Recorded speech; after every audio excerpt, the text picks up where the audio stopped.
ইটের আঘাতে রক্তাক্ত একাধিক জখম বউবাজার থানার ওসি। মন্ত্রী শশী পাঁজার বাড়িতেও হামলার অভিযোগ। ব্রিগেডের পথে বিজেপি তৃণমূল সংঘর্ষে রণক্ষেত্র গিরিশ পার্ক। অভিযোগ, গিরিশ পার্ক এলাকা দিয়ে বিজেপি কর্মী সমর্থকরা বাসে করে যাওয়ার সময় ইট ছড়ে তৃণমূলের লোকজন, ভেঙে যায় বাসের কাঁচ, রক্তাক্ত হন বিজেপির একাধিক কর্মী সমর্থক।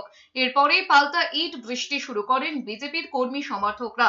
মুহূর্তেই রণক্ষেত্র পরিস্থিতি তৈরি হয়। মন্ত্রী শশী পাঁজার বাড়ি লক্ষ্য করে উড়ে আসে একের পর এক ইট, ভেঙে গিয়েছে বাড়ির জানলার কাঁচ, আসবাবপত্র ভাঙচুর করা হয়েছে বলে অভিযোগ। সেই সময় বাড়িতেই ছিলেন তিনি। তার অভিযোগ, বিজেপি কর্মীরা তাকে মেরে ফেলার চেষ্টা করেছেন। দলীয় কর্মীরা তাকে নিরাপদে নিয়ে গিয়েছে। দুই পক্ষের ইট বৃষ্টির মাঝে পড়ে জখম হয়েছেন বউবাজার থানার ওসি বাপ্পাদিত্য নস্কর সহ বেশ কয়েকজন। দুই পক্ষেরই বেশ কয়েকজন রক্তাক্ত হয়েছেন। তাদেরকে হাসপাতালে নিয়ে যাওয়া হয়েছে। এরপরে বিশাল পুলিশ বাহিনী সেখানে পৌঁছয়। তারপরেও কোনোভাবে নিয়ন্ত্রণে আনা যাচ্ছিল না পরিস্থিতি।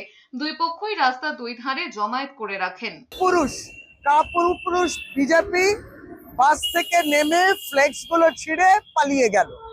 এরা হচ্ছে সেই বিজেপি যারা বাংলাকে বঞ্চিত করে বহিরাগততার জন্য 2 লক্ষ কোটি টাকা বাকি রেখে দিয়ে বিশ্বগুরুকে শুনতে যাচ্ছেন। আর এখানে গ্যাসের দামেতে নাজাহাল অবস্থা মানুষের, তারা গুরুর কথা শুনতে যাচ্ছেন। কাপুরুষ বিজেপি পারলে বাসটাকে থামিয়ে যে বাস থেকে নেমেছিলে ওখানে দাঁড়িয়ে তারা মোকাবিলা করতে পারতে।